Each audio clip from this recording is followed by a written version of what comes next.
Olá, tudo bem? Hoje eu gostaria de falar sobre um outro tema da filosofia, que é a questão do medo. Eu estou trazendo para vocês um, um conjunto de slides lidando com esse tema, principalmente no universo dos quadrinhos, afinal é isso que eu gosto de trazer bastante para vocês.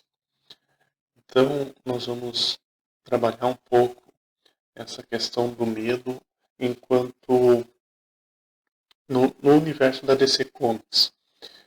Esse medo, ele está representado na Tropa Sinestro, que seria os inimigos da Tropa do Lanterna Verde.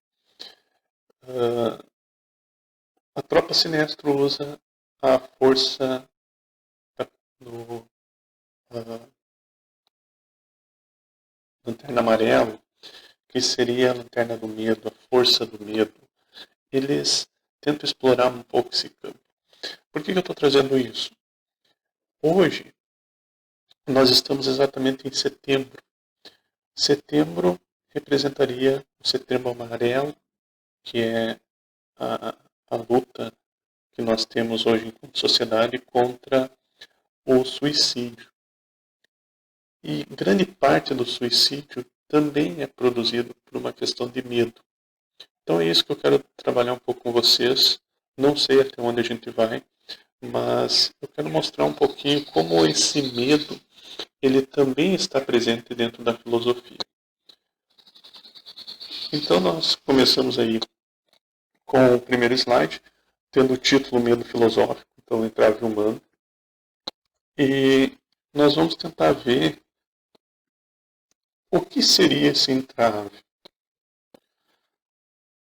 Começando com Spinoza. Spinoza, no capítulo 9 do livro Breve Tratado de Deus, do Homem de Seu Bem-Estar, ele, se eu não me engano, é o livro 2, ele coloca a discussão sobre o que seria esperança, o que seria o medo. Ele vai num campo um pouco mais complexo da própria existência psicológica humana. Então ele começa dizendo assim: se concebemos que uma coisa que está por vir é boa e pode ocorrer, daí a mente adquire essa forma que denominamos esperança, e que não é mais que uma certa espécie de alegria mesclada com um pouco de tristeza. Se pelo contrário julgamos que a coisa que pode ocorrer é má, daí vem à nossa mente a forma que denominamos medo. Se concebemos que a coisa é boa e ocorrerá necessariamente, daí vem à nossa mente a tranquilidade, que denominamos segurança, e que é uma certa espécie de alegria não mesclada de tristeza, como no caso da esperança. Porém, se concebemos que a coisa é má e ocorrerá necessariamente, daí vem à mente o desespero, que não é mais que uma certa espécie de tristeza. Em que sentido eu trago isso? Em que sentido esse sentimento de medo e de desespero em Spinoza ele demonstra uma característica filosófica? O Spinoza ele vai trazer uma explicação muito mais racionalizada.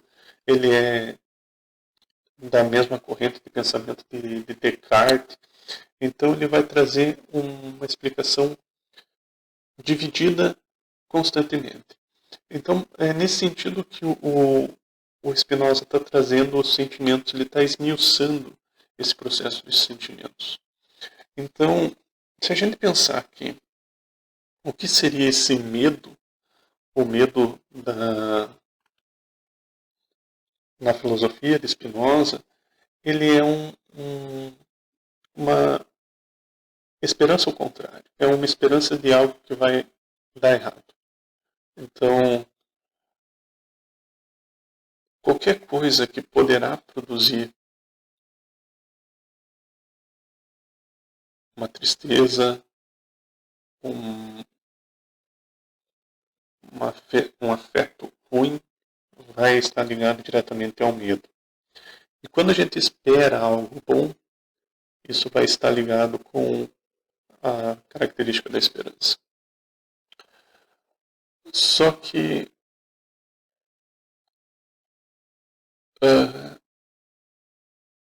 A esperança sendo uma alegria mesclada com tristeza, enquanto que o medo seria uma tristeza mesclada um pouco com um desejo. A questão é como nós estamos caindo no próprio desespero. O desespero, então, é uma certa certeza de que algo ruim vai acontecer.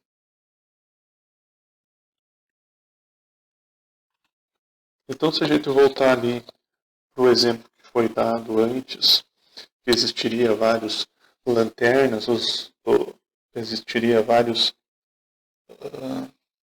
tropas de lanternas, e essas tropas elas se mostrariam na divisão da luz branca. Então a luz branca se dividiria na cor dos arco-íris, mas o principal deles seria os dois mais importantes, que é a lanterna verde, ou lanterna da vontade, seria o espectro de luz verde seria ligado com a vontade, e o espectro de luz amarelo seria ligado diretamente com o medo. Não vou falar aqui sobre os outros, mas sim de Lucrécio. Lucrécio ele é um pensador romano e ele traz para nós uma certa importância dentro da própria filosofia. Ele diz o seguinte, ele descreve em alguns textos que foram perdidos, eu retirei esse do dicionário de filosofia, mas Lucrécio descreve todos os fenômenos da natureza, dos mais belos aos mais horrorosos, explicando-os por causas naturais, a maneira do atomismo probabilista e mecanicista de Epicuro. Então ele explicava o mundo muito próximo do que Descartes e Spinoza vai explicar. Mas isso me incomoda um pouco com relação ao final, pois a filosofia precisa libertar os homens do terror, das superstições e do medo dos deuses.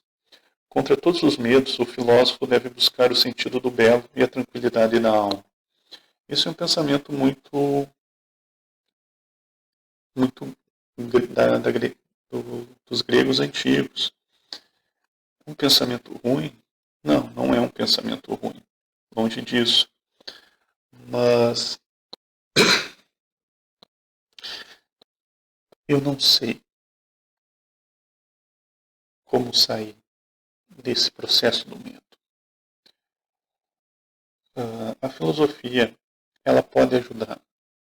Mas para ajudar, o outro deve fazer um esforço sobre a saída desse medo, desse desespero. Sei que o que eu estou falando parece algo difícil. O Sócrates ele é muito enfático em dizer que a filosofia só deve ser feita no diálogo. Infelizmente, nós não estamos nesse processo de diálogo. Infelizmente, eu não consigo traduzir isso de uma maneira que possa ser uma conversa. E isso causa desconforto. Nós estamos num processo de medo constante. E muitas vezes as pessoas estão caindo no processo de desespero. Nós não sabemos exatamente o número de pessoas que estão agora, nesse momento, presas dentro de um sentimento de angústia. A angústia, para muitos dos filósofos existencialistas, que são uma corrente do século XX, é muito importante. Só que se a gente imaginar que o medo e a angústia seria ver o vento, então se esses sentimentos fossem como um vento que passa por nós, a gente poderia usar velas, assim como barcos, para poder usar a força do vento a nosso favor, nos impulsionando para frente. Só que o desespero seria o furacão à nossa frente, onde a gente não consegue ver saída. nós estamos hoje, enquanto seres humanos, presos dentro desse furacão que pode ser dos mais diversos. Pode ser o medo com relação à própria doença, o medo de ficar sozinho, o medo de não poder sair. Então esse medo está nos oprimindo constantemente. Como a gente pode sair disso? Infelizmente eu não sei. A filosofia seria um momento para sair desse medo, tirar o medo do desconhecido. Mas, por mais informação que a gente tem, mesmo assim, a gente está sempre correndo com mais medo. Eu não sei quando isso vai acabar, eu não sei quando que nós podemos se encontrar. Então, o medo já está muito forte em nós. Eu espero que isso passe quanto antes. Mas vejam, olhem para o lado, olhem para as pessoas que estão à volta de vocês. E busquem observar se elas estão nesse desespero, nesse medo. Muitas vezes esse sentimento de solidão vai fazer com que a pessoa se entregue a uma coisa que muitas vezes não vai ser boa para ninguém. O mundo está caótico, o mundo está complexo, mas isso não significa que a gente tenha que desistir dele. Então a filosofia ela tem um pouco desse sentido. Eu espero chegar a ele, mas não desisto.